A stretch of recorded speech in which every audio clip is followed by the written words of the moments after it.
Camarade président Vladimir Poutine, camarade président chef d'État africain, camarade chef de délégation, bonjour. C'est un honneur pour moi ce matin donc de prendre la parole ici et de vous passer donc le salut fraternel du peuple du pays des hommes intègres. C'est aussi le lieu pour moi, avant tout propos, de rendre grâce à Dieu, Dieu Tout-Puissant qui nous a permis de nous réunir ici ce matin en bonne santé pour parler de l'avenir et du bien-être donc de nos peuples. Je m'en vais m'excuser auprès des anciens que je pourrais vexer dans mes propos à venir. Africanité oblige, les droits d'aînesse, je me dois de m'excuser. Camarades, j'ai quelques questions donc de ma génération, mille et une questions qu'on se pose. Mais nous n'avons pas de réponse. Et il se trouve qu'ici, nous pouvons laver donc notre linge sale parce qu'on se sent en famille. On se sent en famille en ce sens que la Russie est une famille aussi pour l'Afrique. C'est une famille parce que nous avons la même histoire. La Russie a consenti d'énormes sacrifices pour libérer le monde du nazisme pendant la Seconde Guerre mondiale. Les peuples africains, nos grands-pères, ont été déportés de force aussi pour aider l'Europe à se débarrasser du nazisme. Nous partageons la même histoire en ce sens que nous sommes les peuples oubliés du monde. Qu'ils soient dans les livres d'histoire, dans les documentaires ou films, on tend donc à balayer le rôle prépondérant qu'a joué la Russie et de l'Afrique dans cette lutte contre le nazisme. Nous sommes ensemble parce que actuellement nous sommes là pour parler de l'avenir de nos peuples, de ce qui va advenir demain, de ce monde libre auquel nous aspirons, de ce monde sans ingérence dans nos affaires internes. Nous avons les mêmes perspectives et je souhaite que ce sommet soit l'occasion donc de pouvoir tisser de très bonnes relations en vue d'un meilleur avenir de nos peuples. Les questions que mes générations se posent sont les suivantes, si je peux me résumer, c'est de ne pas comprendre comment l'Afrique, avec tant de richesses sur notre sol, avec une nature généreuse, de l'eau, du soleil en abondance, l'Afrique est aujourd'hui le continent le plus pauvre. L'Afrique est un continent affamé. Et comment se fait-il que les chefs d'État traversent donc le monde à mendier? Voici des questions que nous nous posons et que nous n'avons pas de réponse jusque-là. Nous avons l'occasion de tisser de nouvelles relations. Et j'espère que ces relations puissent être les meilleures pour donner un meilleur avenir à nos peuples.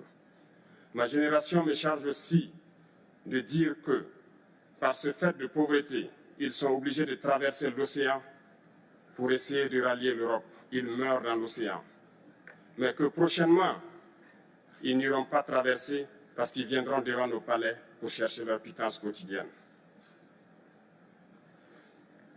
Pour ce qui concerne le Burkina Faso, aujourd'hui, nous sommes confrontés depuis plus de 8 ans à la forme de manifestation la plus barbare, la plus violente du néocolonialisme, de l'impérialisme. L'esclavage qu'on tend encore à nous imposer. Nos dévanciers nous ont bien appris une chose. L'esclave qui n'est pas capable d'assumer sa révolte ne mérite pas que l'on s'apitoie sur son sort.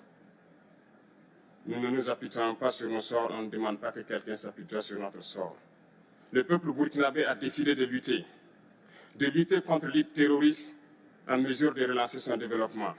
Dans cette lutte, des vaillants peuples, des vaillantes populations se sont engagées à prendre les armes face au terrorisme, ceux que nous avons affectueusement appelés les VDP, des volontaires.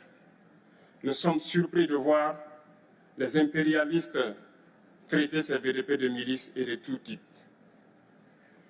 C'est décevant, parce qu'en Europe, lorsque des peuples prennent les armes pour défendre leur patrie, on les traite de patriotes. Nos grands-pères ont été déportés pour sauver l'Europe. Ce n'était pas avec leur consentement, contre leur gré. Et bien au retour, on se rappelle bien qu'à Tiaroy, lorsqu'ils ont voulu revendiquer leurs droits élémentaires, ils ont été massacrés. Cela ne fait rien donc. Lorsque nous, peuple, nous décidions de nous défendre, on nous traite de milices. Mais là n'est pas le problème. Ce qui est le problème, c'est de voir des chefs d'État africains qui n'apportent rien à ces peuples qui se battent, mais qui chantent la même chose que les impérialistes en nous traitant de milices, en nous traitant donc d'hommes qui ne respectent pas les droits de l'homme. De quels droits de l'homme parle-t-on? Nous nous offusquons contre cela et c'est honteux. Il faut que nous, chefs d'État africains, nous arrêtons de nous comporter donc en marionnettes qui dansent à chaque fois que les impérialistes tirent sur les ficelles. Hier, le président Vladimir Poutine a annoncé donc l'envoi des céréales en Afrique. Nous sommes bien contents. Nous lui disons merci pour cela. Mais aussi, c'est un message passé à nous, chefs d'État africains, parce qu'au prochain forum, nous ne devrons pas venir ici sans avoir assuré, pour ceux qui ne connaissent pas la guerre, l'autosuffisance alimentaire de nos peuples. Nous devons prendre l'expérience de ceux qui ont pu déjà atteindre cela en Afrique, tisser de bonnes relations ici et tisser de meilleures relations avec la Fédération de Russie pour pouvoir assouvir les besoins de nos populations. Je ne serai pas peut-être long, le temps imparti est très court. Nous sommes obligés de nous arrêter à un moment donné. Mais je voudrais terminer en disant que nous devons donc rendre hommage à nos peuples qui se battent. Gloire à nos peuples, dignité à nos peuples, victoire à nos peuples, la patrie ou la mort.